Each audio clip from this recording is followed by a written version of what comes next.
Indonesia merupakan negara dengan sumber daya alam yang melimpah. Salah satunya adalah hasil pertanian kopi. Upaya terus dilakukan dalam meningkatkan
Assalamualaikum warahmatullahi wabarakatuh. Nama saya Rani. Saya prosesor kopi dari Java Halu Kopi.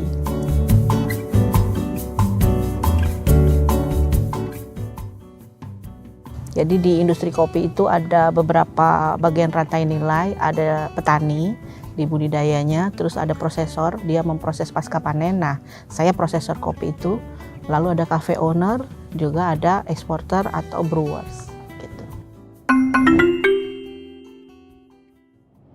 Kopi masuk ke industri kopi sebetulnya dari 2009 ya, tapi mulai saya masuk dari hilir, dari cafe owner dulu itu 2013. Kemudian dari situ ada kebutuhan untuk supply yang lebih konsisten, supply yang lebih banyak, mulai masuk ke kebun, ke budidaya. Nah, tidak cukup ternyata di budidaya.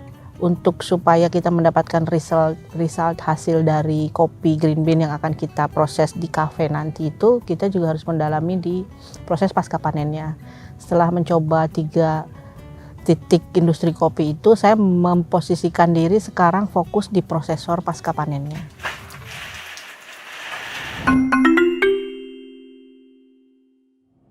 Jadi sebelumnya memang sebelum ke kopi kita kan pembisnis. Nah, biasanya teman-teman pembisnis itu nongkrongnya kan nggak di restoran, tapi di kafe. Jadi waktu itu saya di Jakarta punya beberapa bisnis, sering nongkrong di kafe. Biasanya memang awalnya nemenin bapak saya minum kopi saset. Kok kopi di kafe rasanya beda ya? Terus pelayanannya lain gitu. Dari situ mulai seneng, penasaran, nyoba, terjun ke bisnisnya. Nah kayak gitu. Awalnya dari suka nongkrong di kafe sih.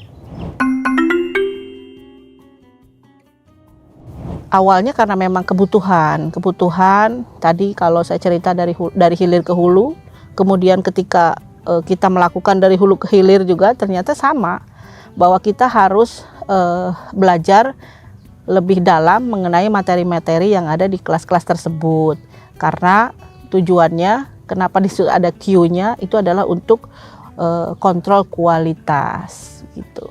Iya, 3 kali lipat sekarang. Itu karena kalau saya lihat nutrisi pohon kopi Bapak ini cukup bagus. Jadi hampir setiap batang itu Berbuah ya. semua. Iya. Berarti pemupukan Bapak dan perawatan itu udah luar biasa. Bapak pakai pupuk kandang? Pupuk kandang, pupuk urea juga ada. Iya. Iya. Sebetulnya kan di semua tahapan juga adalah tahapan Q control atau quality control, baik itu diproduksi di kebun maupun diproduksi di pasca panen hingga ke produksi di roaster dan di coffee shop. Kalau kita bicara di bagian prosesor itu sebetulnya yang lebih berperan penting itu adalah Q prosesor, di mana dia bisa mempelajari, bisa tahu lebih banyak dan bisa mengambil kebijakan cherry yang dihasilkan dari kebun ini akan diolah seperti apa. Misal di cherry di kebun itu kan tingkat kemanisannya ada macam-macam. Ada 15 brick, 25 brick atau 20 brick. Itu bisa kita tentukan kalau dia memang memahami prosesnya. Kalau dia seorang Q processor itu dia belajar kalau untuk natural proses.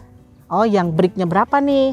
Yang bricknya 20 ke atas itu kita buat ke natural proses, tentu dengan metode fermentasi yang terkontrol, drying yang terkontrol dan lain-lain. Kemudian yang untuk wash proses itu yang bricknya masih di bawah 20 itu bisa ditreatment dengan metode wash proses.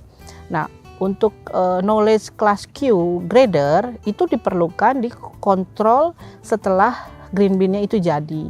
Bagaimana green grading-nya, lalu bagaimana roasting sample dan akhirnya cupping. Karena specialty Arabica itu harganya ditentukan oleh cupping score. Nah, bagaimana kita sebagai prosesor memahami cupping protokol, memahami proses cupping itu dan terus-menerus latihan mencicipi kopi dengan proses cupping. Sehingga kita tahu bahwa produk yang kita produksi di prosesor itu sudah mencapai grade specialty. Berapa grade specialty itu nilainya di cupping score itu di atas 80 gitu. Jadi ketika kita presentasi ke calon buyer ataupun edukasi ke teman-teman penikmat kopi, standarnya itu tahapan-tahapannya itu seperti itu yang disebut dengan grade specialty kopi yang diproduksi oleh Java Halu Kopi.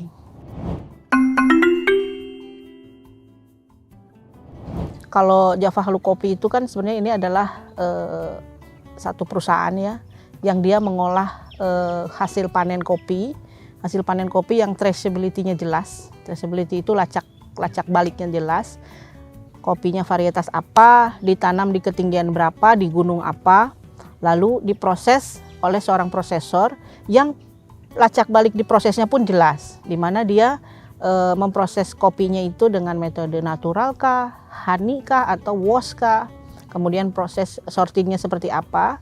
Kami memproses kopi untuk specialty grade.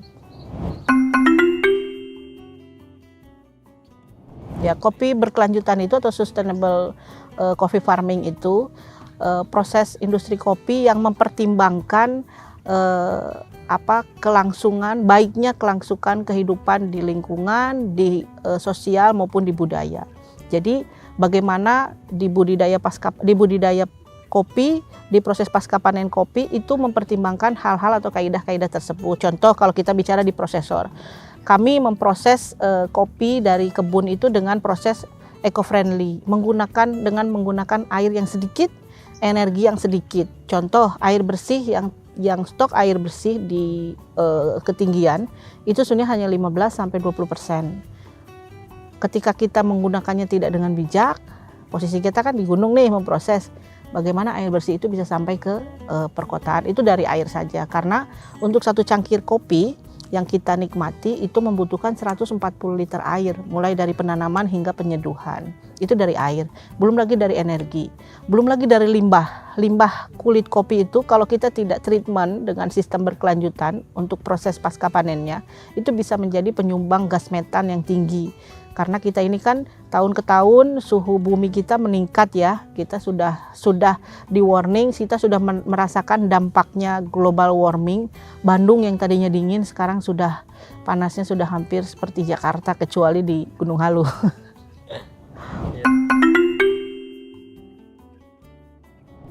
Memang perlu perlahan ya. Kita perlu sama-sama kampanye tentang pentingnya mengurangi limbah plastik.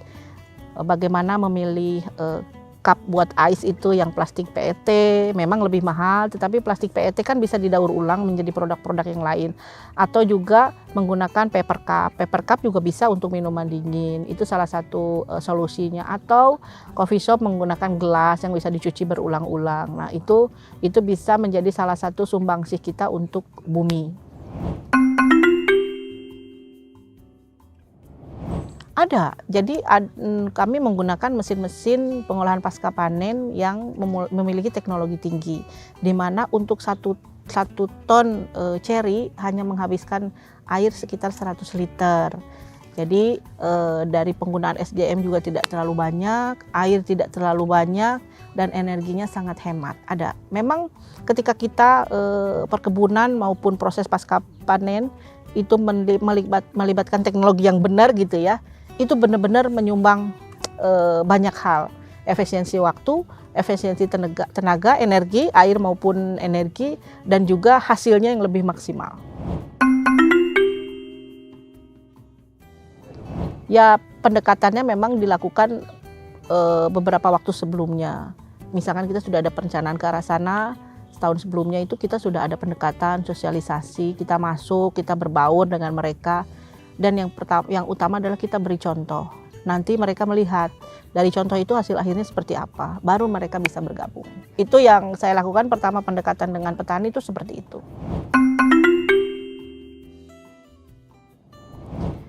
Saya sangat optimis. Jadi dengan melibatkan teknologi dengan standar yang sudah diakui dunia, Indonesia akan bisa bersaing dengan negara lain. Sebab apa? Sekarang saja dengan metode tradisional, konvensional, itu kita sudah bisa menjadi pengekspor kopi keempat di dunia.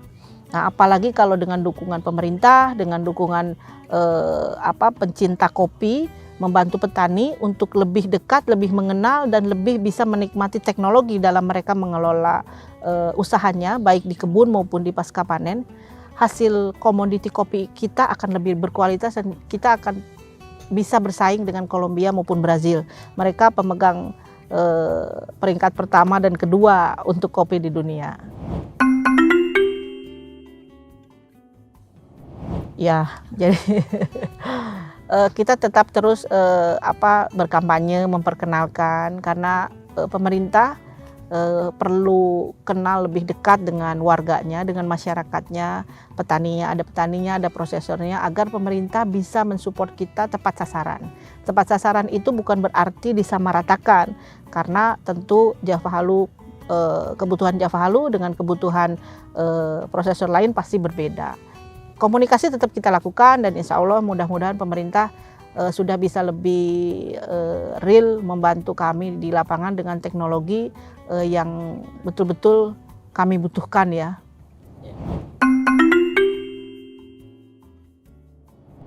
Harapan saya sih sebagai petani kopi perempuan di Jawa Barat, khususnya di Bandung Barat, di wilayah Gunung Halu, sekitar 3 jam lah kalau dari kota Bandung. Harapan kami lahan kopi semakin luas sekarang dengan kebijakan pemerintah yang memberikan keleluasaan dalam menggarap masyarakat untuk menggarap kebun kopi.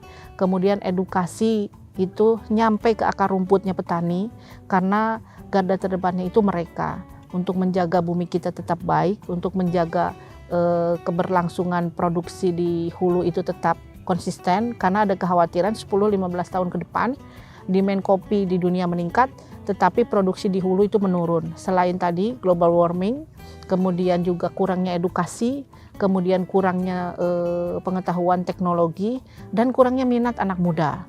Maka dari itu kami perlu bantuan teman-teman netizen ataupun teman-teman anak muda penikmat kopi, bahwa perlu mereka, karena ini sudah masaknya anak muda masuk ke wilayah pertanian untuk bisa menggarapnya dengan secara lebih mindset modern, mindset entrepreneur, sehingga menjadi sesuatu yang boom gitu loh ya.